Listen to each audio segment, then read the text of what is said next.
It's time to blow this scene. Get everybody in the stuff together.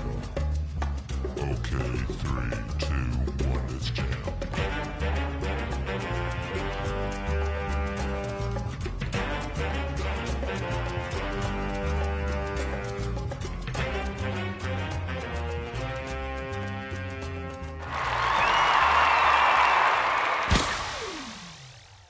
Bang. And boom. What's up?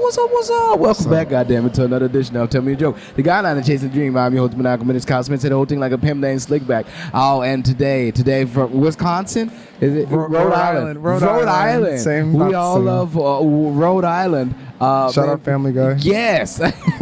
put y'all hands together for the heavy hitter that's out here. His poetry is making moves and making statements, goddammit. We all love him. Clap it up for Darryl Brooks. Boom. There it is. Yeah. I'm clapping for myself because it's self-soothing. Yeah, it is. It does feel good. Come on. Man. How have you been, dude?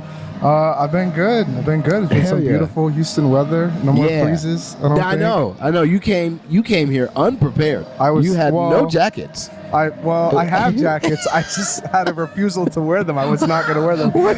I moved here for the heat. And y'all are telling me it's going to be ice storms and the roads are unsafe and I need to wear a jacket.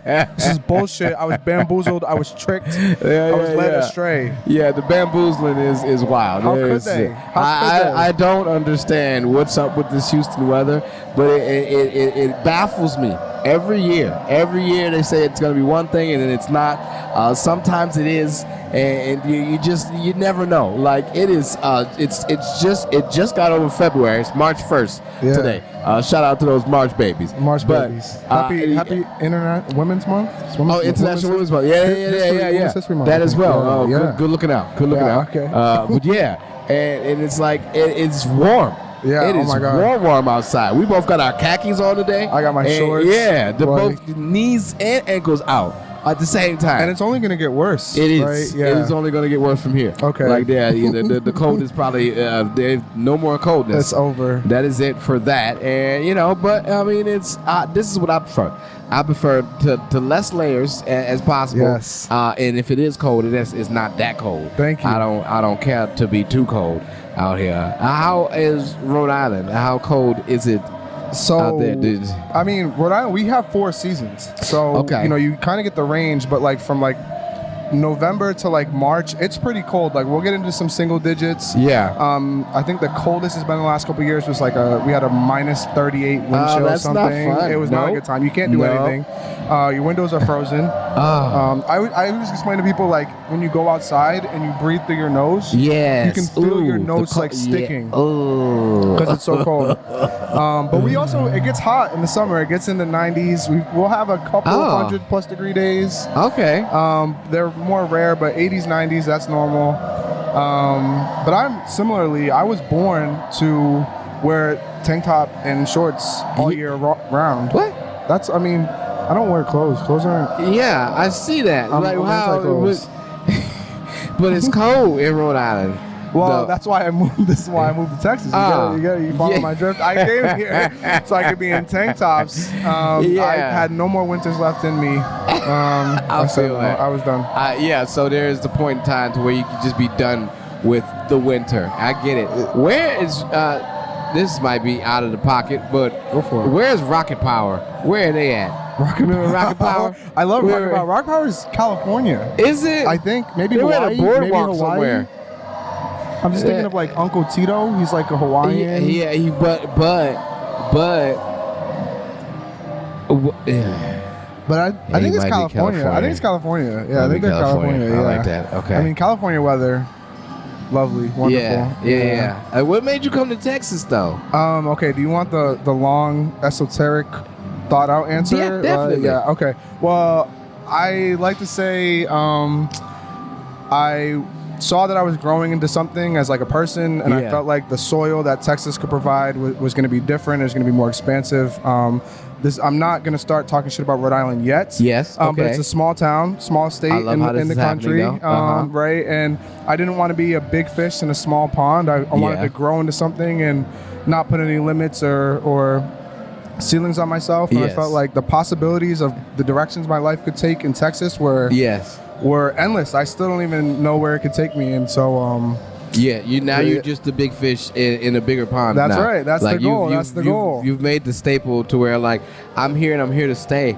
And it's like that was the plan. Yeah, you had the demeanor to where I was like, oh man, all right, who's this guy? I'm around. I like Darryl. I'm out. Yeah, all right, that's cool. it. He's here. We'll see if he sticks. And but now you're there. You've encased yourself in the community. I'm like, fuck yeah, we got a newbie now. Yeah. It's always good to see the new faces. And that was my intention in moving here. A lot of people were like, well, what are you gonna do? How are you gonna make friends? Doing poetry, something I'm newer to, but that was always the plan.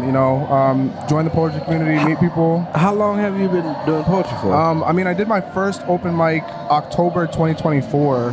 I've been writing for a few years, but I've never I hadn't shared with anybody. Yeah.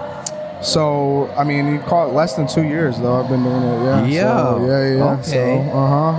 So, what made it stick? What made it be like, oh, this is something that I'm going to pursue? That's a good question. It's just fun. I just think it's got so much fun. It's got to be so much fun. I think originally I would say it was just I'm someone who, if something seems scary to me, if I seem a little afraid to do it, I try to push myself to do it. And poetry was terrifying. It was absolutely yes, it is. It's not easy. As easy as some people might make it look. It's very difficult to get up there. Yeah. Your knees. I always tell people my knees were buckling the first few times. My God, I've had a situation where my voice just left. Yeah. I was like, ain't no words coming out. I'm trying. I was trying hard. It was just like, how when Sonic loses air and he goes, and then it's just like he's just done. Yeah. I'm like, I don't know. I can't. And I'm like, I need to swallow. I ain't got enough up here to help lubricate my vocal cords. Seriously. Oh yeah, that feeling. It was when it came to from comedy to switching over to a poetry stage. I was comfortable with being on the stage. It was just the fact that there's more vulnerability that I'm giving out compared to when it comes to just comedy. Yeah, comedy comes from a certain place to where, there's certain things that I can be kind of vulnerable about, but I'll make you laugh about it. Yeah, when it comes to poetry, the vulnerability is like, oh, we're going to sit in these feelings now. Yeah. And it's like, ooh. But you do a good balance with your poetry and your comedy and your camaraderie. I feel like that's a whole different skill in itself to be able to bring comedy into it. Yeah, I do it. I'm looking at it as I need to just stop thinking of it too hard to make it too difficult for myself, because I always try to live up to these fucking certain pieces that everybody likes, and I'm like, you don't have to do that. You still have a silly mind to where you can bring a funny aspect to anything in a poetic form. So continue to do that, because I think about my feet dangling shit, and I'm like, oh, okay. It wasn't too difficult to expound on something like that. So I'm like, there's more in there. There's more you can write about. Yeah, for sure. Where do you like to write at? Where do I like to write at? I'm a notes app writer through and through. Yeah. I write in my bed. Yeah. Late at night. I'm recently I've been maybe I should go out, and I wrote at the butterfly. I went to the butterfly garden and I wrote there. Yeah. And I was like, oh, this is cute. This is what people do. Yeah. Right? But I will write in my car, on my notes, on the toilet. I don't care. And I like to practice a lot in my car, while I'm driving, because I feel like that's when I can really yell and scream and get the projection that I'm working on with my poems. So my car is a sacred secret. Yeah. Even more so than my house, because you have neighbors and stuff like that. But if I'm just screaming into the void in my whip, no one cares. My place is the shower. That is nice. That is my favorite sanctuary to be. I'll definitely throw down in the shower. So will you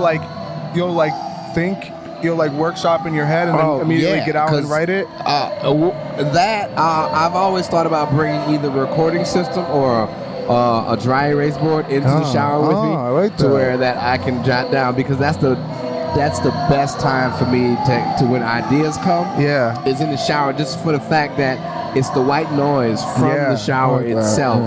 And me being able to go over whatever I'm thinking in my head and not be interrupted by whatever else outside is going on. interruptions. So it's kind of like my float tank. Yeah, I like that. And I'm like, And that's where I practice. That's where my best work comes in, with me practicing, me being able to memorize my poems and whatnot is that shower moment. Well, I've been asking people this, and I'm curious, like, when you write a poem, does it come together, like, in that moment? Like, I know for me, like, sometimes I'm working on poems for, like, weeks. Like, I'll write a line, and then another line, and then eventually I'll sit down and write the whole thing. Well, it depends. Really, that's a fun question. Because not all the time it's the same thing. Yeah.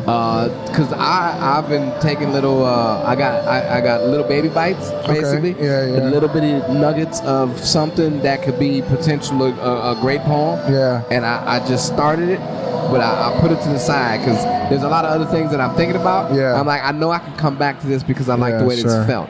So I can easily tap back into these. So I have a whole bunch of those to where I'm like, okay, let me go ahead and put these down. But when it comes to writing, if I'm fixated on something and I'm about to write something, usually 2 or 3 days, just so if I get stuck on something, then I'll probably put it down for a little bit, then come back to it. But if I'm fixated on it at that moment, like, I'll put all my focus onto it until I feel as if I'm finished. Yeah, I like that. Yeah, which takes about 2 or 3 days. Sometimes they can get written within a car span. Yeah, of me driving somewhere. Yeah, but I know for me that's rare. Like, if it comes together really quick like that, I mean, great. But like, usually takes me. And like you said, like the little nuggets. I have like a part here, and then eventually flow it all together. It's very here and there when I get to do them all in one moment. Usually like like when I don't want it to happen, like at 2. At 2 in the morning, when that motherfucker comes down and be like, "Hey, you still up? All right, bitch, we gonna be up for a while now. Let's get these feelings out." Have you heard the Michael Jackson quote about Prince? No. He's I always think about this. He said, Michael Jackson, I don't know who he told, or some interview or whatever, right? He says, it doesn't matter what time of day it is, he will always write the idea down, because if he doesn't, then God's gonna give it to Prince. Oh, and so he, like, in his brain, that. like, so I try to adapt that. I'm like, man, I don't know who my Prince is. Yeah, I think I have heard that, and that's one of the things I do like to talk about. Is I'm like, no, because if I don't get this idea down, it's gonna go somebody else gonna get it. Yeah, that's right. Somebody else is gonna get this gem. The idea wants to be born. Yeah. If you won't do it. Yeah, right. Oh, that's fun though. That's fun to think about. Like, the more and more, because it felt like it was something that I discovered myself, but now more and more people think about it, and more people think that when it's like, oh, you see this too? Oh, you realize if you don't get it down there, somebody else gonna get it? Oh, yeah. It's like, obviously your ideas are original, right? But experience is not original. Right. Like, everyone's having the same, everyone sees that a rose is red. Yes. But the motherfucker who was like, roses are red, he's immortalized. He's there forever because he got the idea. Those ideas that pop in and be like, oh, motherfucker, it was low-hanging fruit. It was right there. It was right there, and I couldn't have. I thought about, that's I think so you good. said it too. Sometimes you almost take it too seriously. Like, you're almost, I don't know. Sometimes you're like, no, I don't want to write about that. And then some asshole is writing about it. You're like, okay, whatever. You're like, I should have did it. Yeah. I have those moments to where it's just like, I start writing certain things to where, like, whenever you get to writing, like, do you normally come up with a topic, or you just go with how it feels? Man, I think I'm more of like a topic writer. Like, I'll see something, or I'll think something, and I'm like, ooh, that I want to write about that. Yeah. Like, very rarely will like a specific emotion or thought come up. Like, sometimes I have a thought that I'm really ruminating on, and then I'm like, I have to write about this. I have to get it out. So I don't know. I think it's a little bit of both, but it's more like a topic. It's more like a concept or some shit like that, I suppose. Yeah. Like, I've been in a situation where I throw in topics to where I'd like to write about, but most of the time it's a feeling that I get. It's a feeling or a line that comes in, kind of like as if I'm painting a picture or drawing something. If a little curve looks like somebody's eyeball, I can go ahead and expand from there. And like, oh no, I got a face. And so most of the time that's kind of how it is, to where it's like, oh, I have a certain line, and now I can go ahead and expand on that line. But whenever I do that, a topic will come up, and then I'm like, okay, cool, I can stick to this. and then the poem goes this way. And I'm like, motherfucker, where are we going? I like it, but it's not this anymore. Sometimes poems really take on. They tell you where they want to go more so than anything. Yeah, which is it's exciting, but it's like, oh, bitch, all right. Okay. You know, this now I'm. I guess now I'm talking shit. Now I'm talking shit. Yeah, exactly. Now I'm being more serious. Yeah, not right. I thought I was gonna be silly, but now now it's dark. Boom, y'all gonna get these words. I'm about to talk shit about everybody. I also I've adopted this belief that poems.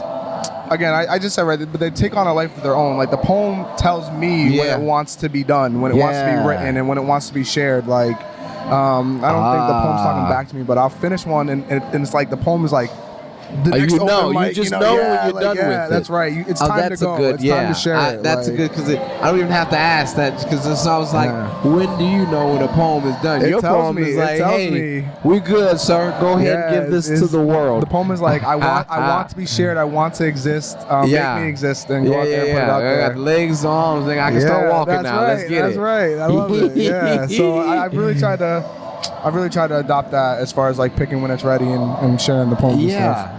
Man, I've been working on one that it has been baffling me, just because I'm like, you're supposed to be done, but I'm not sure that you are done. Your ending needs work, and I'm like, there's some things that I've been going back into where I'm like, everything doesn't need to be in there. So I've been learning to take some things out, which has been a crutch for me for a very long time. It is very difficult for me to take anything out of it, because I'm like, every word is supposed to be there. It's fire. That's why it's there.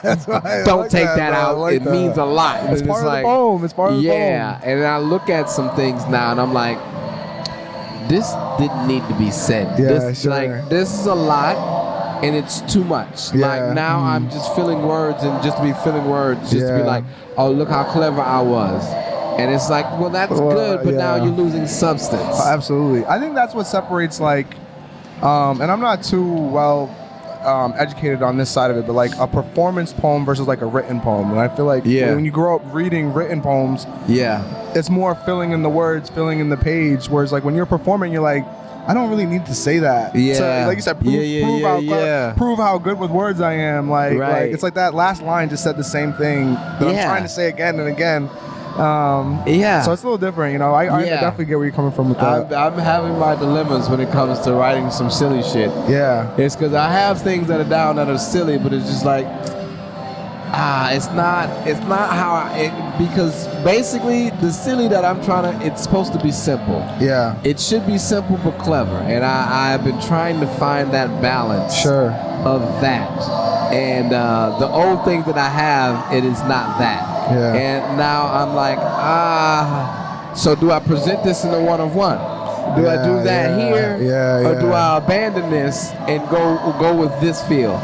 And you know, the teeter-totter in the game that I get to play. You know, now the artist is contradicting his work, and like, what is going to be palatable for these people? That's we're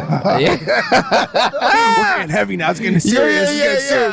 No, but you're right about that, and I think that, you know, is a blessing and a curse that comes with doing a lot of open mics, like I know we both do. Like, you're almost like, I was talking to someone the other day about this, and I was like, you're almost like doing it for a reaction, it feels like, at times. As opposed to just writing because, like I said, the poem wants to exist, or it's just a funny idea, whatever it is. Like, so it's hard. It's so hard to find that balance of like, like, is this palatable versus like, is this just silly? Like, versus, you know what I mean? I don't know. That's tough. And the fun juggle that you get to come out. But we chose this. We chose to see where we're going to go, and now it feels like, you know, when you have a project due, and now it's like, I want to be prepared for it, but I know myself, I procrastinate heavy, so I won't be prepared until the day of.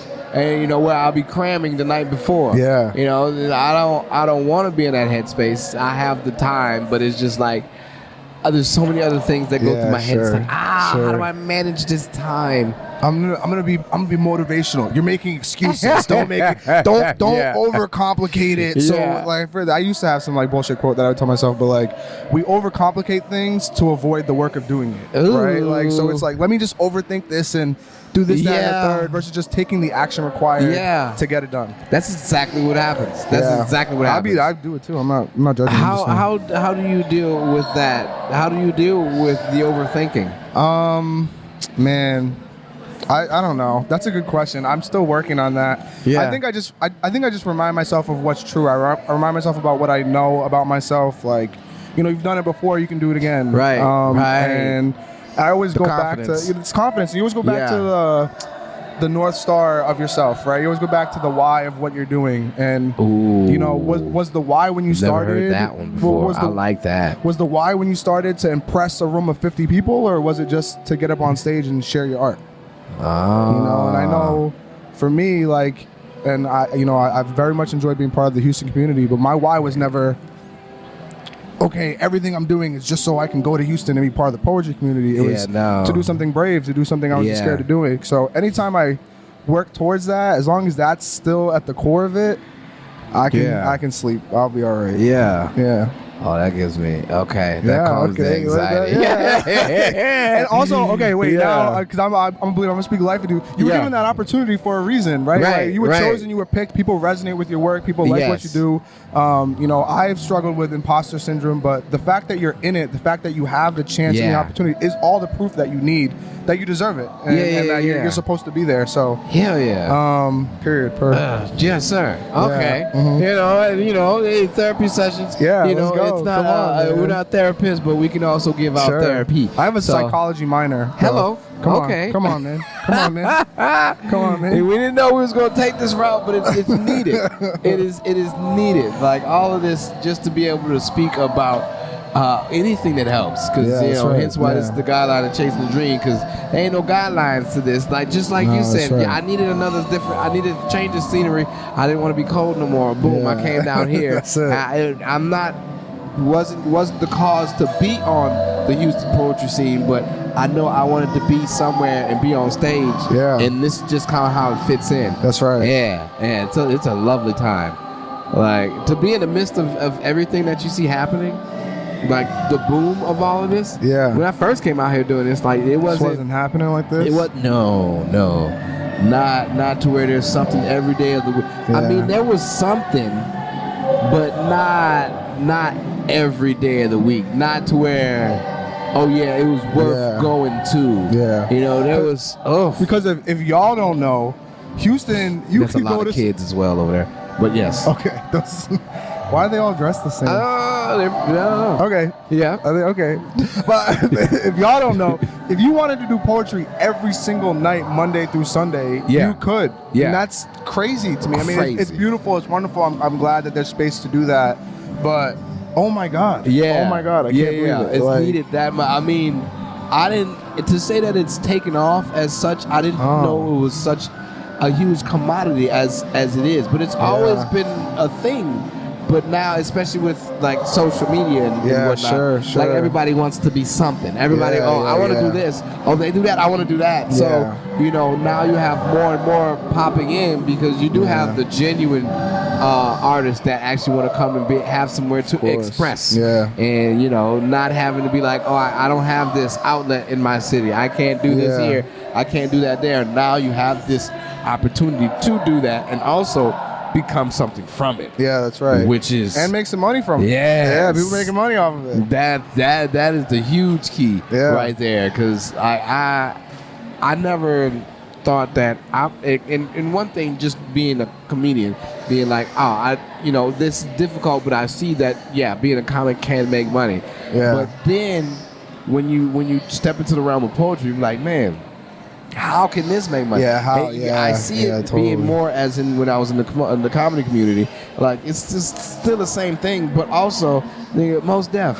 Yasin Bey himself is a deaf poetry. Even Kanye West started as a poet. Like, that's what he was doing. So it was like, okay.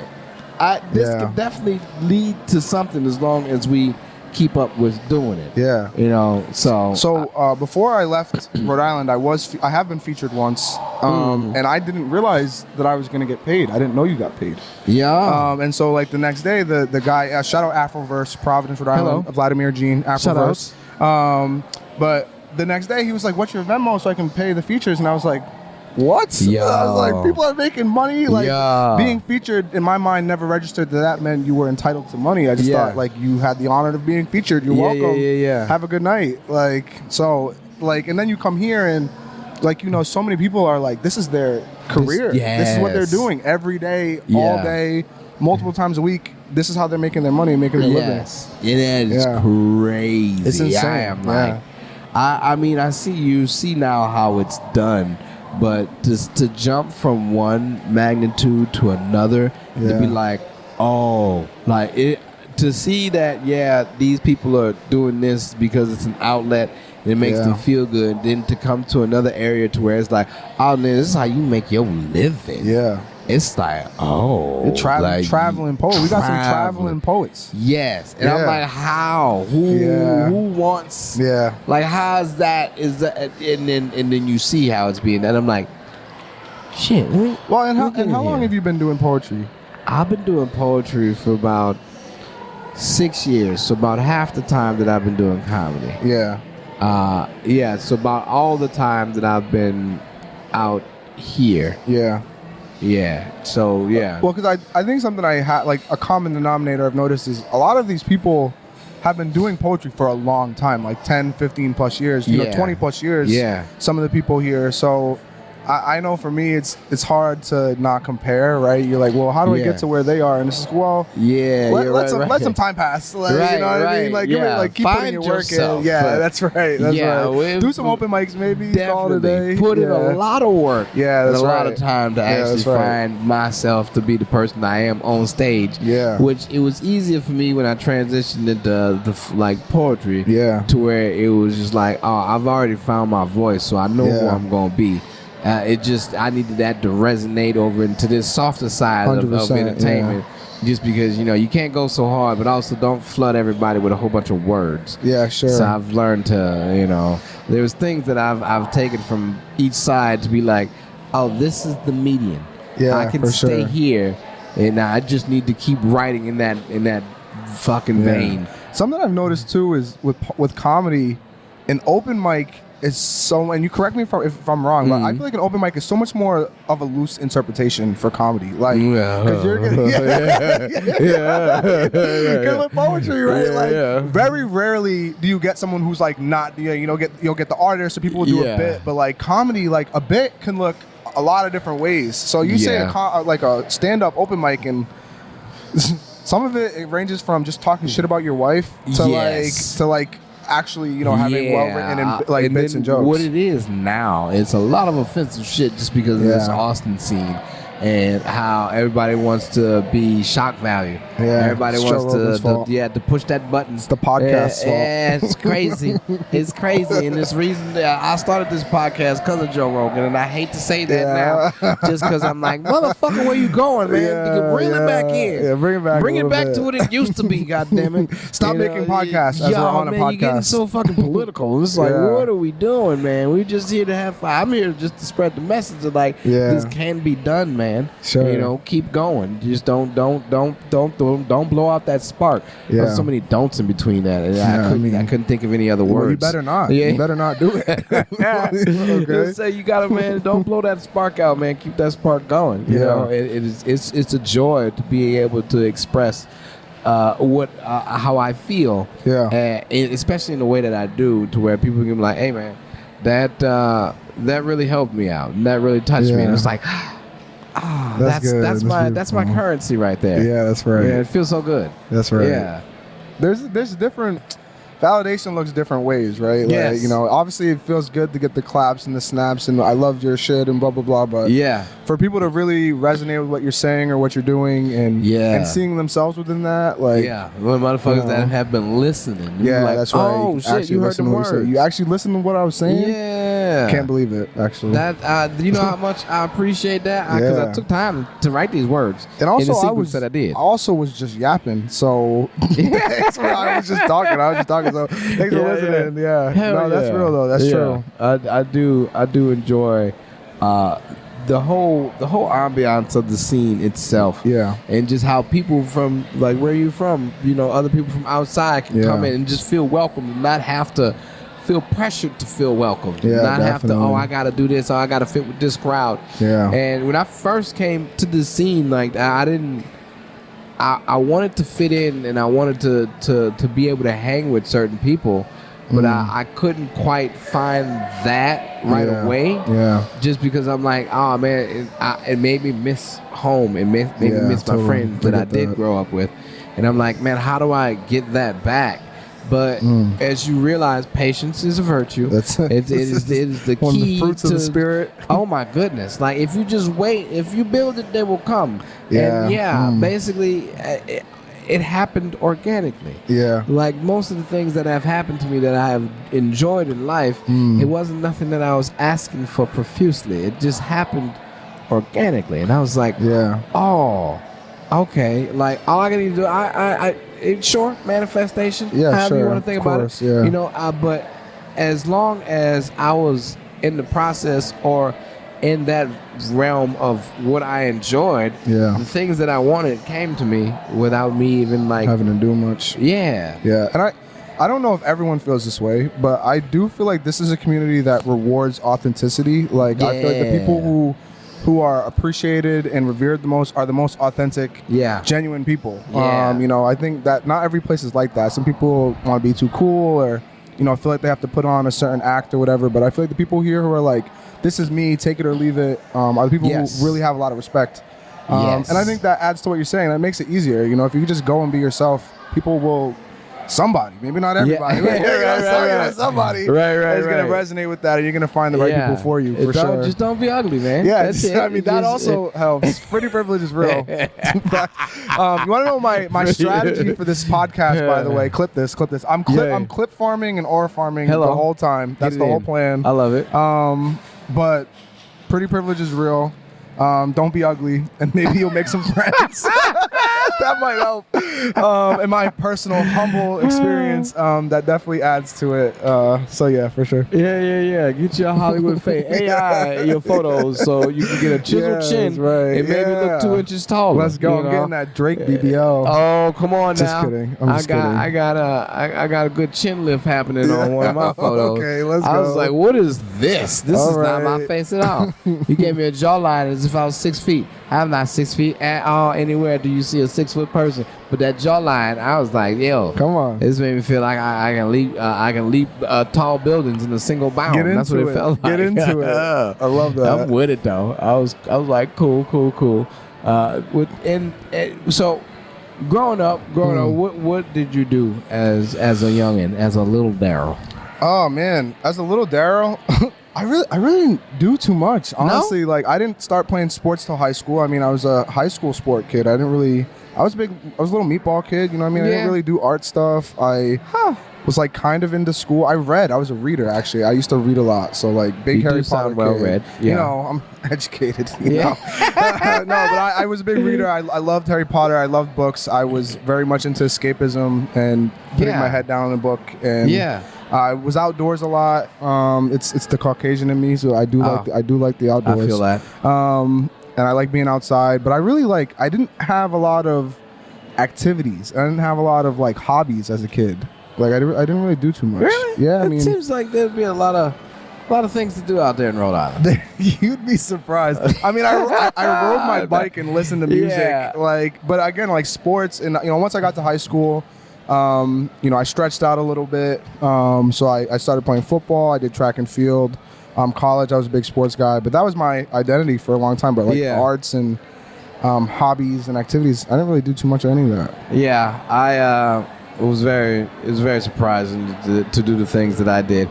It wasn't anything that I asked to do. Oh. It was just what came about, just because I was just like, well, since I can't do this, I guess this isn't around with something that I like, so I'll do this. Yeah. So yeah, football was a thing, but then I didn't have the grades to keep up with football. At the time, I was a little hard-headed, so I wound up becoming a cheerleader because I wanted to be able to tumble. I'm not laughing at you. No, it's very silly. Just because, like, how do you go from here to there? Well, I wanted to be able to flip, and they didn't have gymnastics at my school. Yeah. And so this is the next best thing. I mean, I'm not glazing, but you seem athletic. Like, you seem like you'd have some very speed, you'd have some quickness to you. Well, so cheerleading led me to getting a scholarship for a certain school that I went to. Oh, wow. And so when I went to that school, I had got a scholarship, got kicked off the team within 3 days. But for what? I was black. That was okay. They do be doing shit to black people. Yeah, they do be racist. Yeah, they said I was a hazard to the team. It was a whole bunch of shit. Yeah, I had a scholarship for 3 days. But you weren't a hazard when they recruited you. No, I was just really good. They were just like, oh man, we don't want to put you on the team because all of your friends that you brought, they was good, but they wasn't good enough as you. So we gonna put you on, but man, you make all this salt look like with that one pepper in there. Yeah, it's messing up their aesthetic. I see. It definitely messes it up. But from there, we denounce racism. No racism. It was funny. The little black kid that was reading the book right here. You said, how to be anti-racist. I was like, do you know that kid? I was like, he just happened to be this kid just sitting at the poster. I was like, I love it. Damn, I love it. Come on now, man. The Let's knowledge go. that how to be anti-racist. Just sitting there. I was like, does no one else see the name of this book? What the hell? Crazy. Shout out that kid. You for real, man. Yeah, they out here reading. People are learning. You know, another reason I moved to Houston is because y'all got black people. Y'all have black Americans, African Americans, and Rhode Island doesn't have a lot of that. I see a lot of pale. A lot of it's a lot of pale, and it's a lot of and this is no disrespect. I'm not starting diaspora wars on your podcast, but.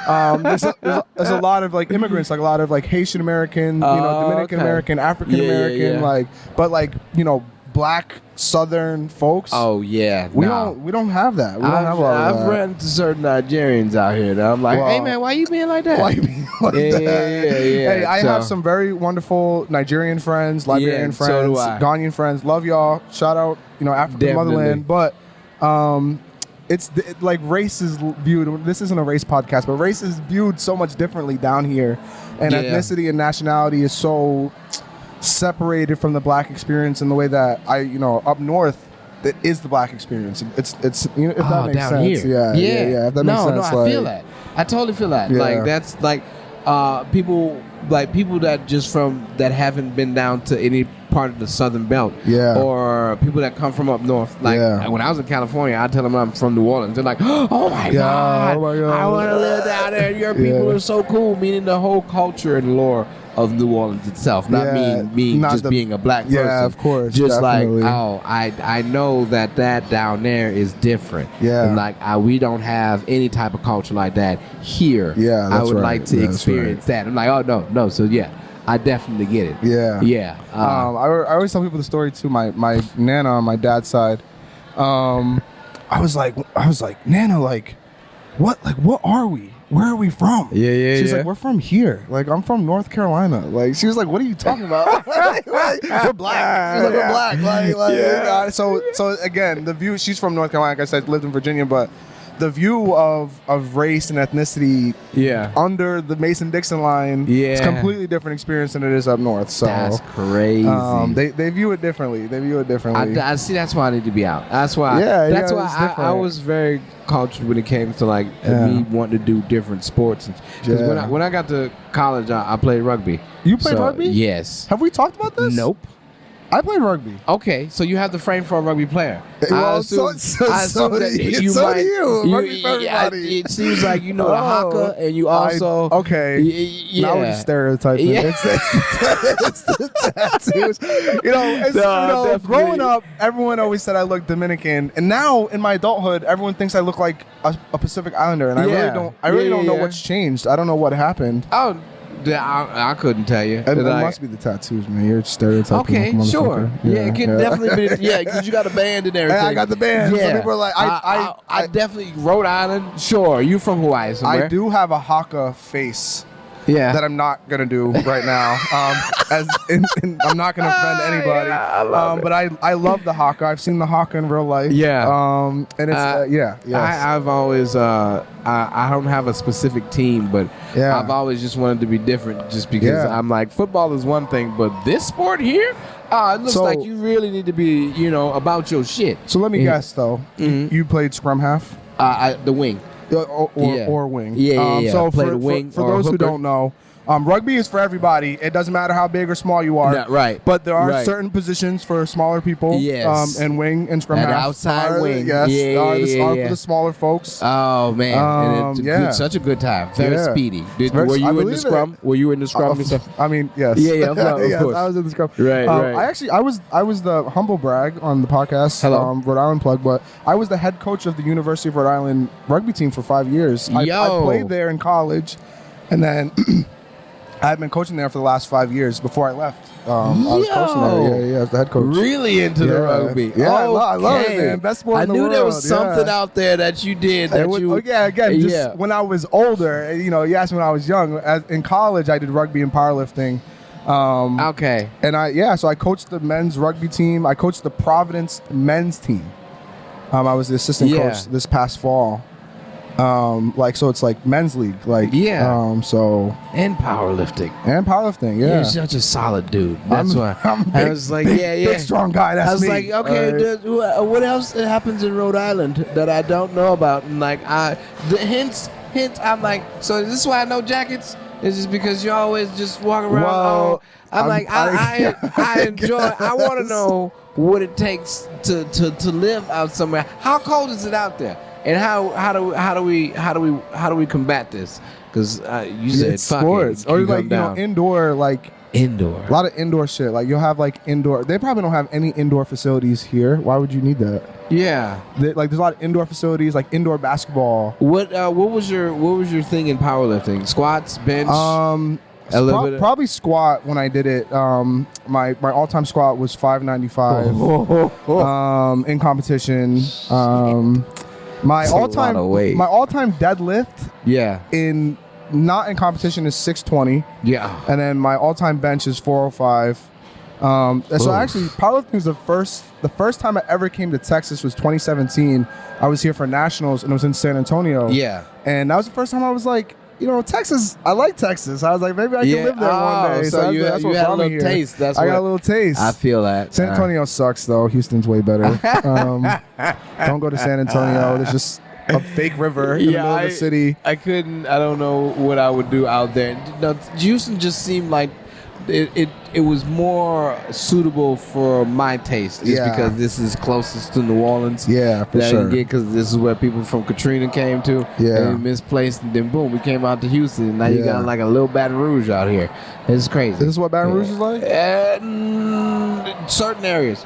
I wouldn't say this is what Baton Rouge is like, but certain areas have people from Baton Rouge there. Yeah, okay. And they are a different breed of people. My barber's from Louisiana. I think he's from New Orleans. I don't know where he's from. Maybe he's from Baton Rouge. I don't know.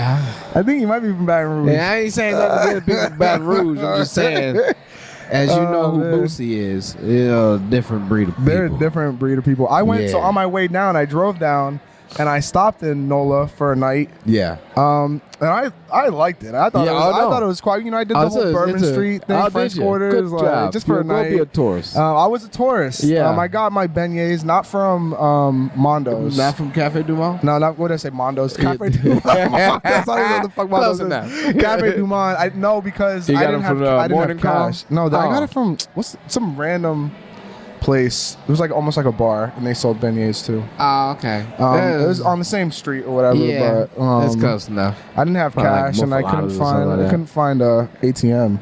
Yeah. Paid like $50 for parking. What the fuck's that about? Depends on where you park at. Did you park? Somebody flagged you in? Did you? No, but it was like they were like, if you're 15 minutes late, we're gonna boot your car type parking lot. It was a parking lot that you like I had to pay, I had to go through a gate. Oh yeah, no, that was usually a place that you get flagged in. If you can find a place on the street, then you'll be fine, and you could probably either find a meter or it might be free. It's usually free on weekends, but Yeah, if you get flagged into a place or go into a lot somewhere, yeah, they're gonna try to steal your pockets. I tried to park on the street, and some wonderful black gentleman was like, shout out Black Solidarity in New Orleans, but like he was like, I wouldn't park there because like if you were too long, you're gonna get a ticket. It's probably cheaper to just go pay for parking. That's what he told me. Yeah. Now So he's full also of that's shit. a hustle culture down there. Yeah. So he probably I think he worked. just wanted the spot. He Too. I think probably he just wanted the spot. either it could be that, or he was probably the motherfucker that worked at the gate. Yeah. That when you got around to it, Maybe you came you're to right. that parking lot. Boom! I get an extra 20 on top Maybe of that. you're right. Yeah. You know it all depends on So where I you don't- at. so I and who don't you trust talking black to. people. So I You don't trust can't. black people Some of them, myself. especially down there. Oh, they're so yeah. sneaky. They're I was Niggas warned. be so sneaky in New Orleans. My cousins had warned me about like they had warned me about like the spiritual warfare going on in New Orleans. Like they were like, don't go out at night because it's spooky. I was scared. I was like, man, shit! I'm gonna bring back a spirit to my hotel type shit. Okay, like, so I was the spirit of New Orleans is the spirit of New Orleans. Yeah, I mean, I you didn't ain't feel- go. yeah. You'll get the gree on you, basically. the what? I don't have to pray after this. The what? The gree. It's like it's a little voodoo hoodoo. However you feel. Okay. No, it's just the intoxication of being down there. You never want to leave, basically. Oh, damn And it. so I felt that a little bit. Yeah, I felt that a little there's bit. people that are down there. They're like, man, my car broke down, and I've been down here for 45 years. I'm like, whoa, shit. He's been He's like, I just ain't never left. I just fucking car broke down. I was like, fuck it, man. I just never left. I'm like, wow, That's yo, that's actually crazy. scary. And what do they call it? What do they call it? The Greek? The Gregory? Gree, Gregory, the voodoo, the voodoo. The Gregory is usually like within relationships or the voodoo of New Orleans that Yeah. you'll get. You know, don't eat somebody's spaghetti. Don't piss in the garden and stuff like that.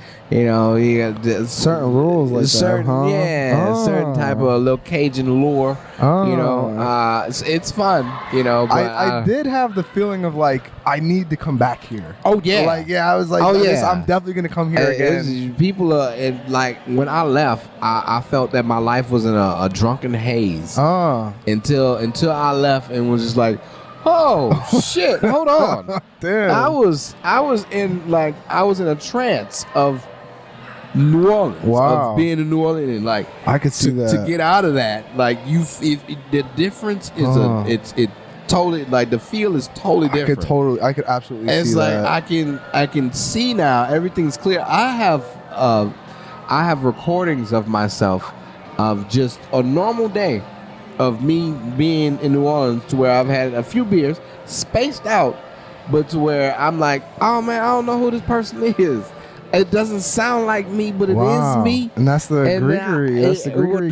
No, that's just being a New Orleanian. Oh, that's just like being, yeah, okay. like that Okay, is right. that whole like you will drink because you can drink on the street. Yeah. Like walking anywhere with a alcoholic beverage is Normal. the norm. Yeah. And, you know, and most of the time when certain places you go, depending on what you do, you get these for free anyway. Yeah, I guess so. Huh? You know, and everybody, it's a drinking city. Like music, fun, good time. It's something that you don't want to leave when you are around it. Yeah. So yeah. I'll admit, if I could probably walk up and down Bourbon Street for the next 30 years and like be fine. Like I feel like I would be totally. There's something like, different to see. Yeah. Every day. The energy was just like so Yes. like. And also, like, it's such a small city that everything is kind of like walking distance anyway. Yeah, or sure. biking distance. Yeah. So that's another reason why people don't even try hard to leave. Yeah. They're like, no. And then the food, oh my God.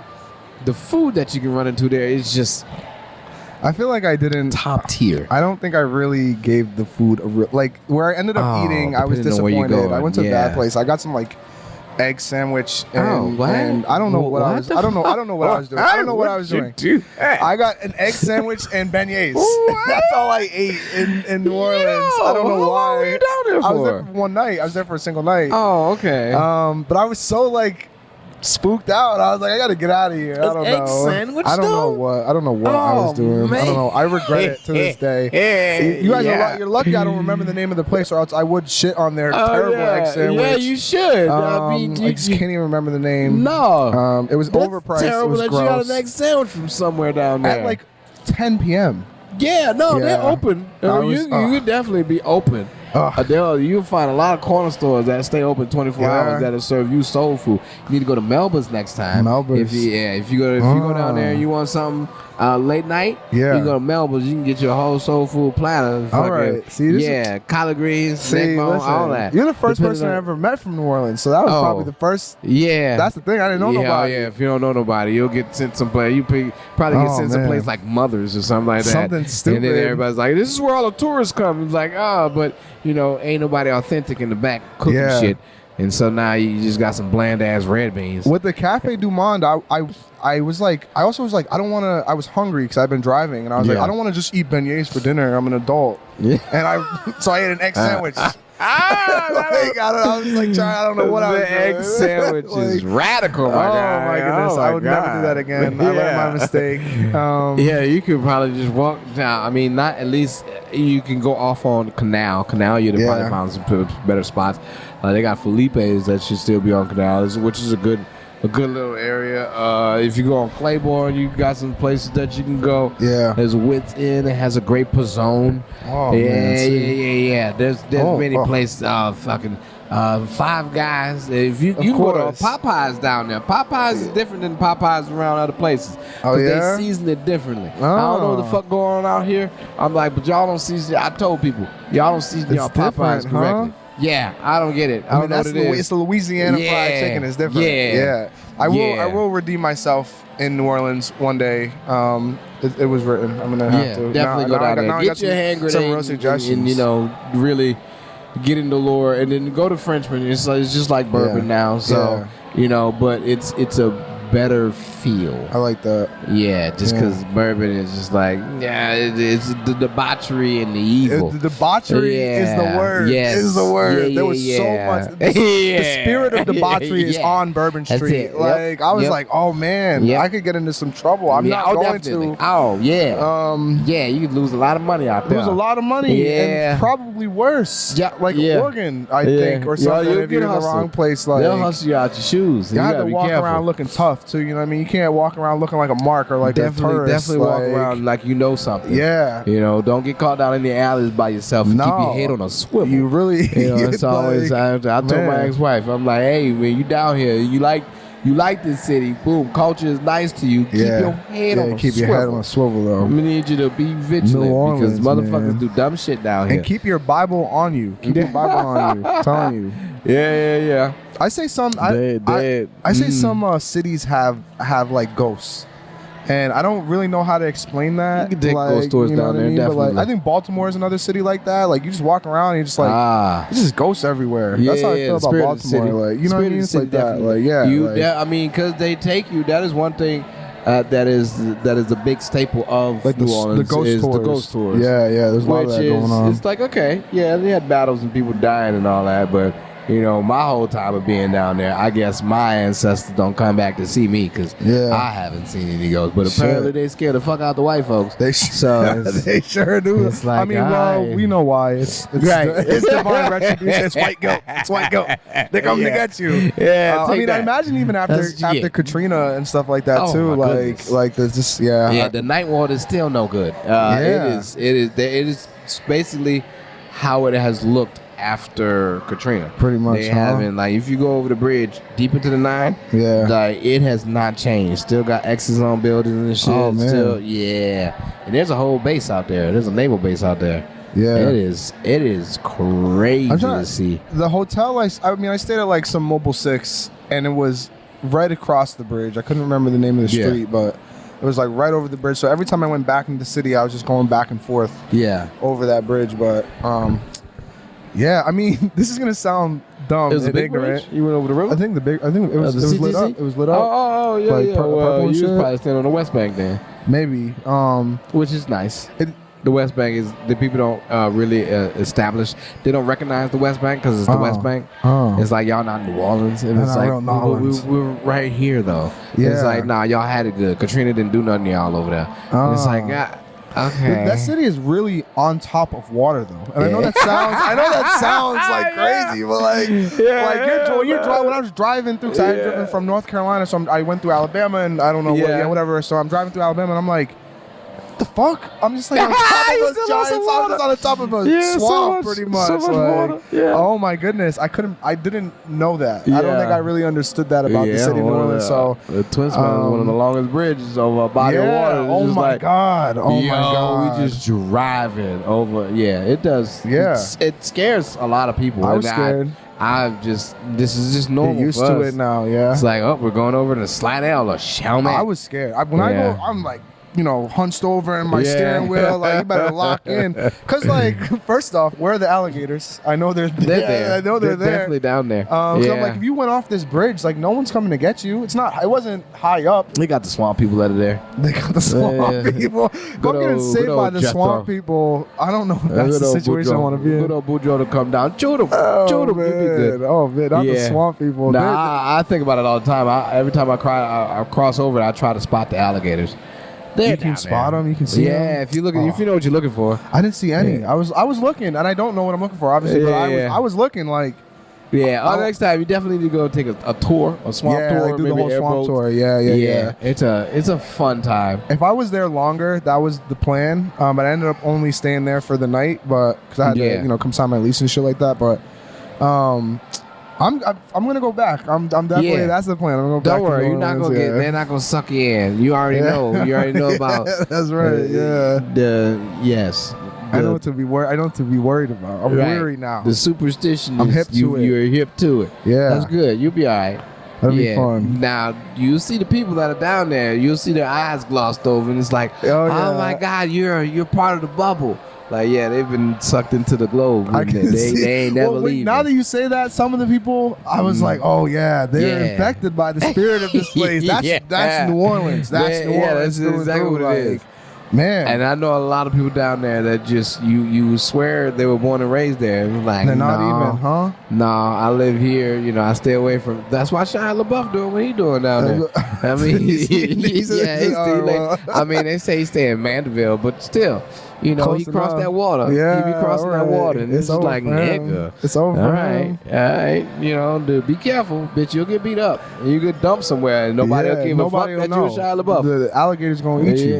Yes. Yeah. Man. You be digging holes for real out there, Shia. Be careful. Pray for my boy, man. Come on. New Orleans was great. Houston's dope, though. I love Houston. I got nothing bad to say about Houston, actually. I want to talk. It's the traffic. It's so hot. Yeah. But I can't even say that. I love the culture. That they stick to their guns. They stick to their own. Sure. People really come out. And the place is so big that you can build your own community it's completely separate here and not have to go anywhere else. Yeah. Shout out Ali Sadiq. So it's just like, whoa, okay, all right, well, I'm with it.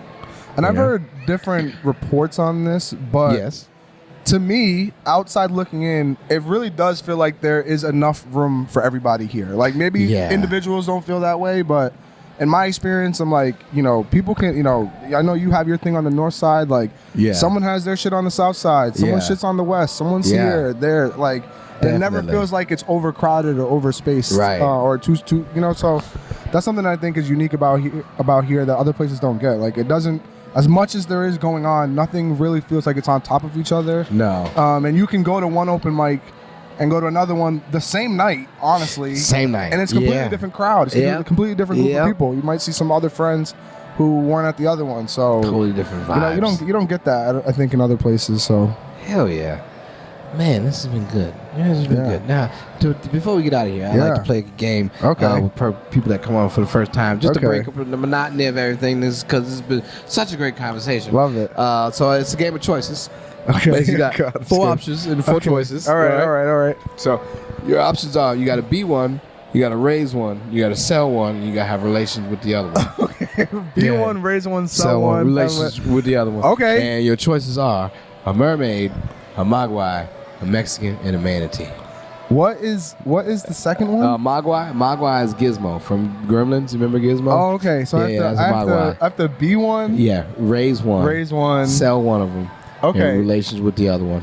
mermaid, mogwai, Mexican manatee. Okay. I'm gonna be a mermaid. Okay. Because I love water. Hey, Jason Momoa is a mermaid. Let's gotcha. do it. Love it.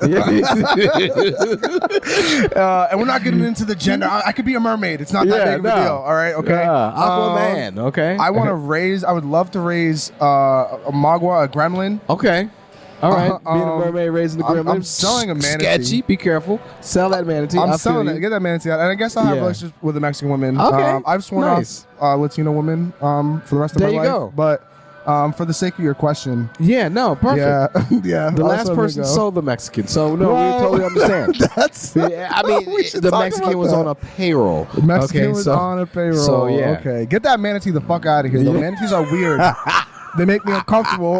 Like, people are too calm. People are too trusting of manatees. I don't understand that. They're dangerous. That's why they're so. But if you sell it, you're getting some money on the black market, I'm assuming. I hope so. You're gonna make some money, right? Actually, completely morbid, disgusting fact. I love it. Sailors and pirates used to fuck manatees. Yeah. And that's where the idea in the myth of mermaids partly came from. Yeah. I don't know if that was why you were asking that, but I always think about also, that. they used to have goats on board the ships. Yeah, the goats for the reason of I don't trust y'all around my manatee, so I'm getting it out of here. All right, I don't want here. All right, but you can have these goats. You can have the goats. Apparently, the goats got a similar vagina to a human, and that's why they got them on the boat. Because what else you gonna need this boat on? What else you gonna need this? I'm gonna take y'all word for that. Yeah, that's what y'all think. Hopefully, that's not one of those facts that I learned as a child, where it's like, nah, that wasn't real. Yeah, it's fun now. It's fun now. I think I could raise a gremlin well, though. I think you got it. Just don't get it wet. Right? That's the whole thing. And I think you're pretty poignant without feeding it after midnight. That's it. And whatnot. Right? Yeah. Positive reinforcement to the gremlin. I love it. I don't know what to eat. What do gremlins eat? I don't. Chips.